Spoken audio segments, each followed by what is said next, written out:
Well, it's another straight hot day here in North Texas. We are having multiple days over 100 degrees, and it's getting tough in the garden. Even the things out here like cantaloupes, leaves are starting to get burnt up, and it's giving me these nice cantaloupes that you can see. This one's ready to harvest.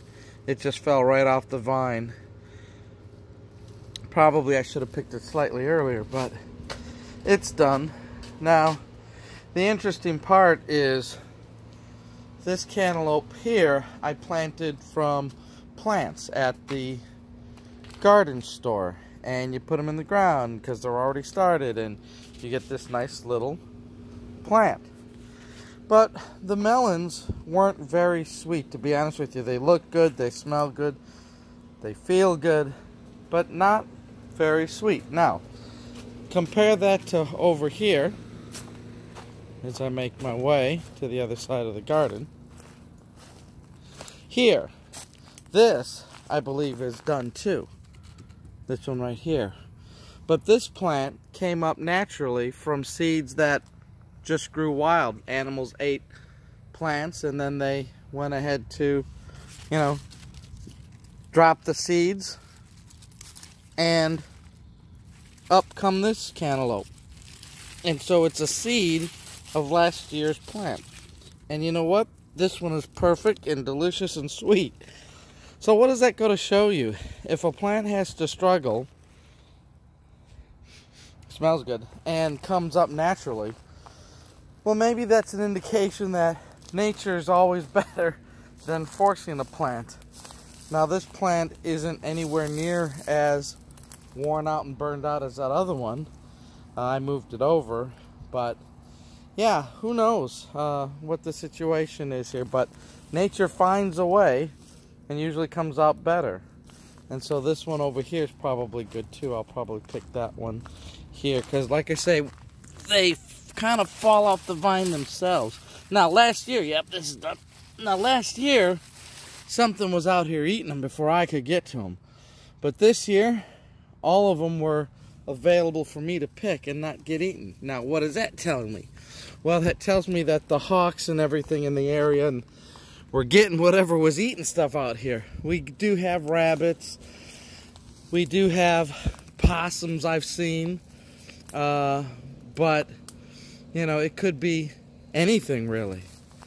Now, here's something else as I got my hands full and I walk over this way. I'm putting down some of that mulch in my low areas. Look at this over here. This has sugar baby watermelons, and I just don't know when the watermelons are done. But interspersed, look at this, cantaloupe. Now what I don't know is that a cantaloupe pure, or is it a hybrid cantaloupe watermelon? I don't know. And I don't know if that's possible, and I don't know what it tastes good or bad. But this is starting to turn yellow, and this is heavy. That's at least 2 or 3 pounds. Excuse me, and it's just trellis there. So I'm giving that one another day or two to get rid of the green and turn more yellow. But I tell you, I've had, whether it's sweet or not so sweet, I've had good success. And you can see here there's more on this plant that I've let trellis up, and that's kind of neat. So they may not be huge, but that's okay.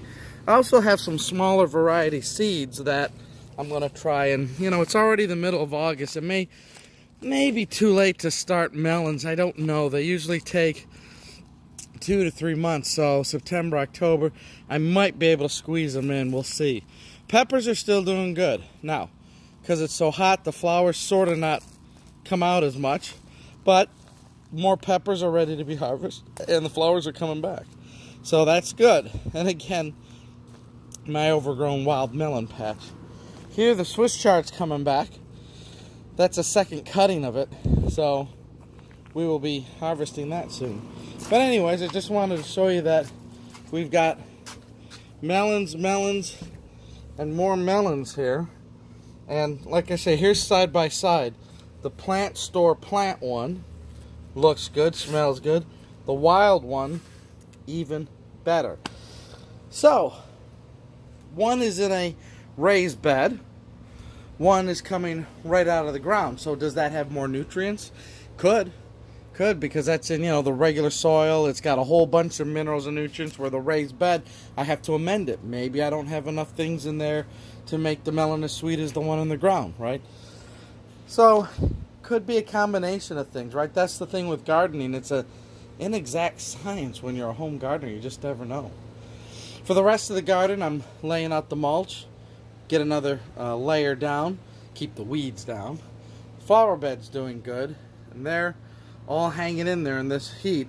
I'm hoping we break the heat here pretty soon, because it would be nice to get back into the 90s and start turning into September weather, which hopefully isn't as hot. But we'll be getting ready for beans and some more cucumbers and things that should take some of the cooler weather. And we'll see if we can't grow, all year round. Something, right? So, we'll talk to you later, and that's our update. Bye-bye.